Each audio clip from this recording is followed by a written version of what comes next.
everyone, welcome back to the Crossroads. John here. Now today we're looking at part 2 of the unaccompanied Delta Blues. If you haven't seen the first part, you can check it out up here. The first part is, I'm not teaching the piece, I'm just teaching you some techniques to get used to this style.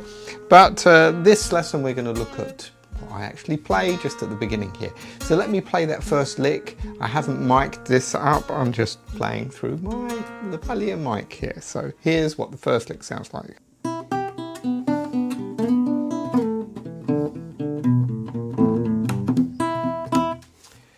Ooh, now that sounds pretty difficult because, as you know, you've got the thumb going and you've got the melody going with your fingers as well. So I think the best way to start these things, because obviously there's a lot going on, is learn the phrase first without the thumb, all right? So here is the phrase.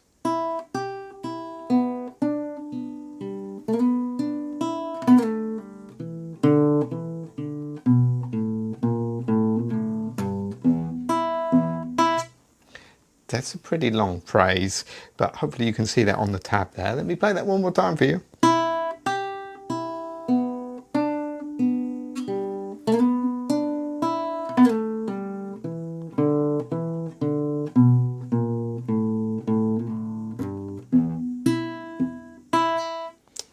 Okay, now just remember back to our first video that you're trying to play that phrase, which is a nice one on its own, really. You could use that in the blues, with the thumb.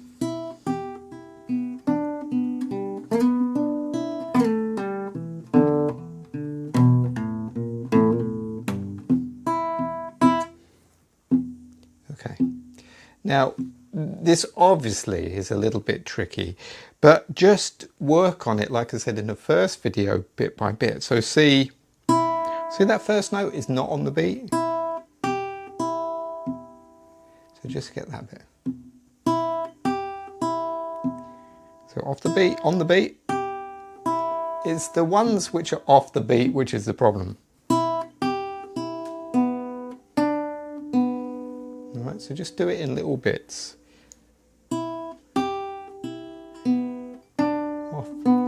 Beat, off the beat.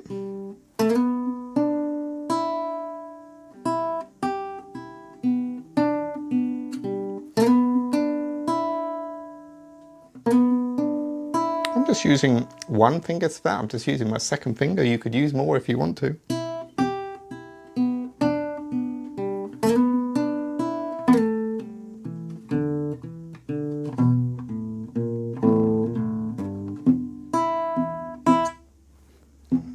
So what I'd really advise you do when you're learning this, get the lick first and then just work it out. And this is the hard bit. This is why so many people don't play this style, because you have to sit there and work it out. Is this on the beat? On the beat? Off the beat? Off the beat? Those things, off the beat is quite tricky, you know, so you have to sit there and kind of work it out. But if you get the first lick first, you know what you're going to play. All right, so I'm going to play that one more time for you. So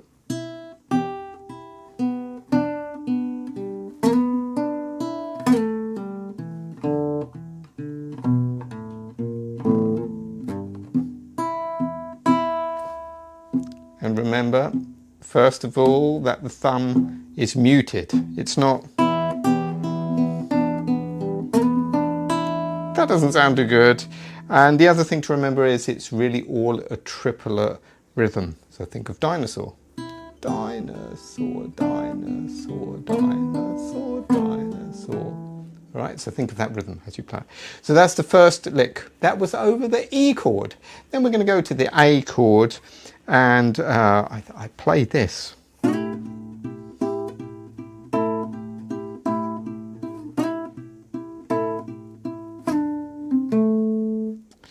So this is 6 times on the dinosaur. If you think of what I'm doing here, this is 8 on the B, 9 on the G.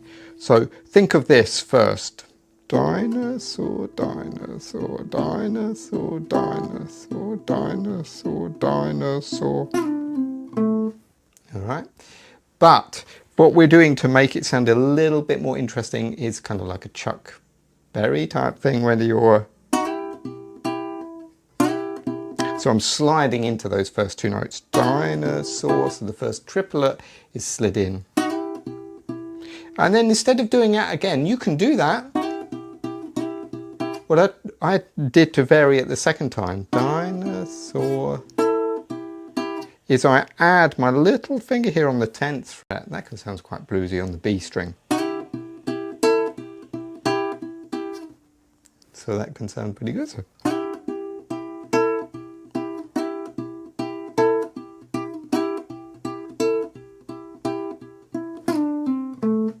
So once you've done that dinosaur thing 6 times, and it's up to you, you can vary this how you play this. You might just want to go all slid into it. Or you can start adding your pinky.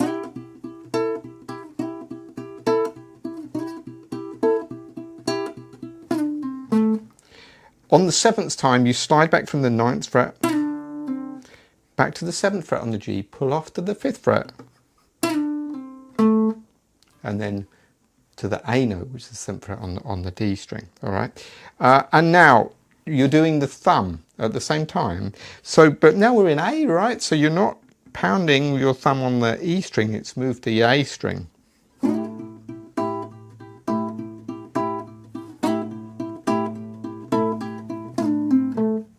All right, so you can vary this up. You don't have to play exactly what I played at the beginning there. In fact, I can't remember what I played at the beginning because it was kind of improvised. I kind of made it up, but anything like that is going to sound in the pocket and cool.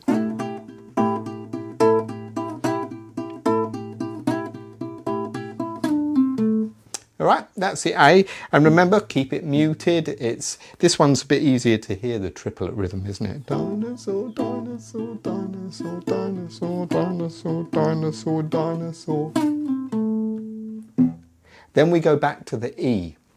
Now over the E, I play a longer kind of run, which is this.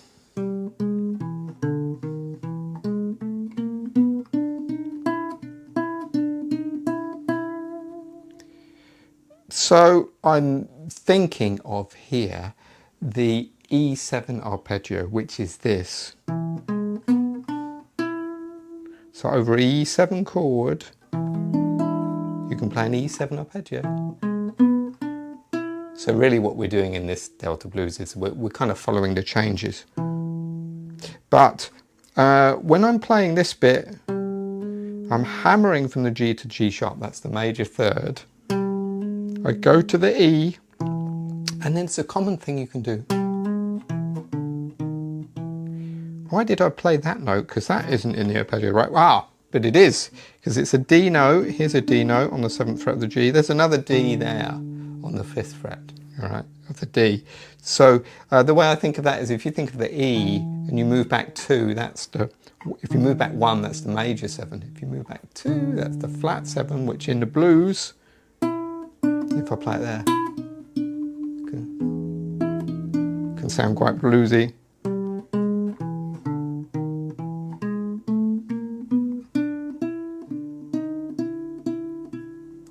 And of course we're trying to do that with our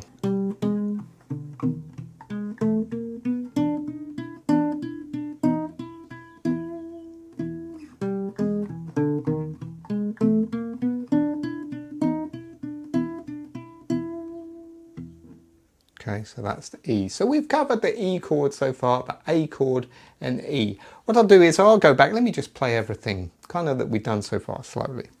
2, 3, 4.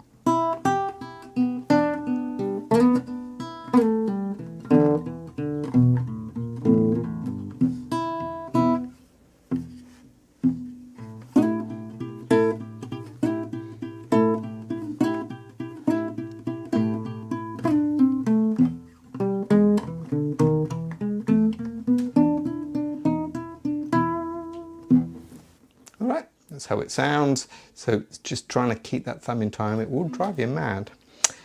Okay, nearly finished now because it's a short piece. We're on to the B chord, the A chord, and then the E. Okay, now the B chord. This is a bit tricky because we don't have an open B string unless you've got a 7 extra string here. So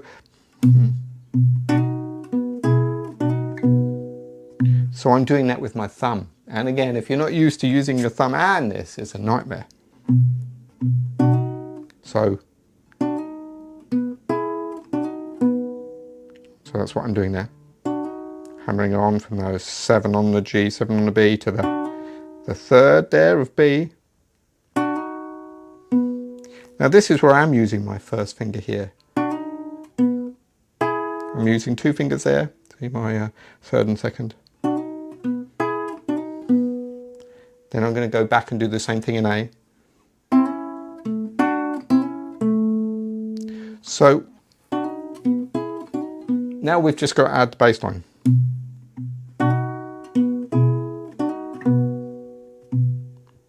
See if you can see where the beats fall. I'll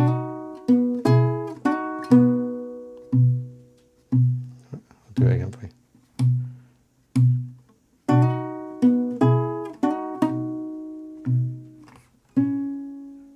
All right, then move to A.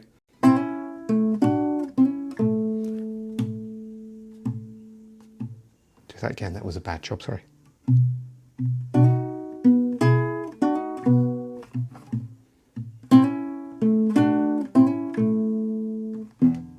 And then at the end, I just play a basic turnaround. There's no kind of finger going on here. All right, so this is 5, 4, 3, 2.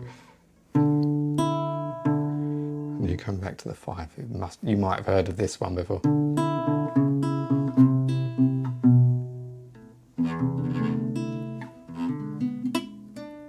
So what I'm doing at the end here is I'm just playing an E7 chord, 1 up higher, go down. And what I do sometimes at the end to make it sound bluesy is add that 2nd fret. This is the C sharp note. This is the 6 of E, and the 6 going to that D again, the flat 7.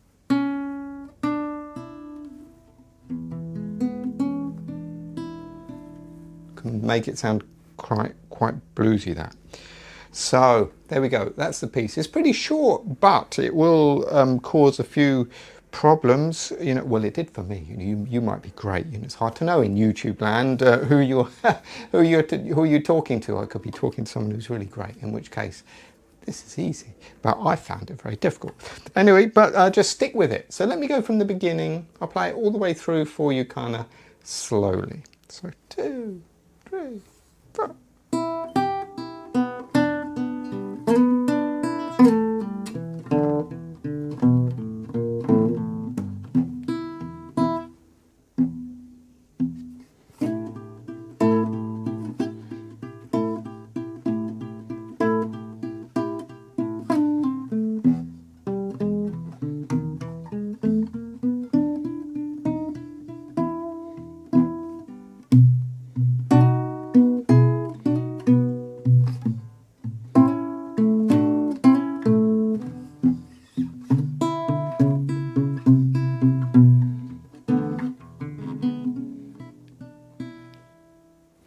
So there we go, that's it all the way through.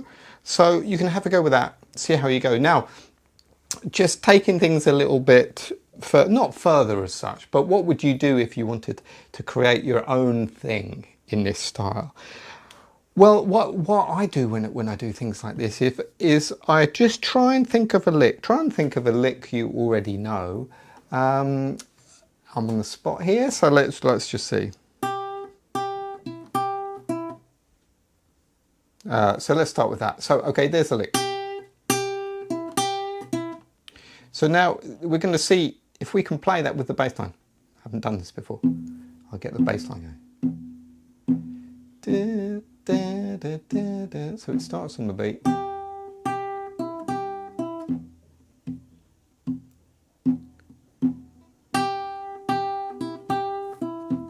So once you get the lick, you can start developing it. See, I added an open string there.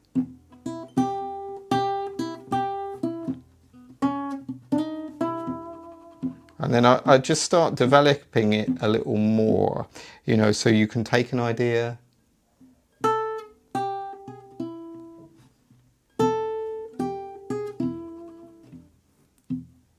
So can you see I'm coming up with the lick first.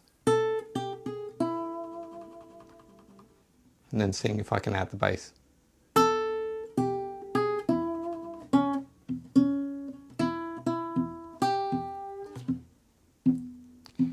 Now, obviously, you'll get better at doing this the more you do it. There's some tricky things like when you're curling, you can't kill it. You kind of got to let off with your first finger, which is a bit difficult.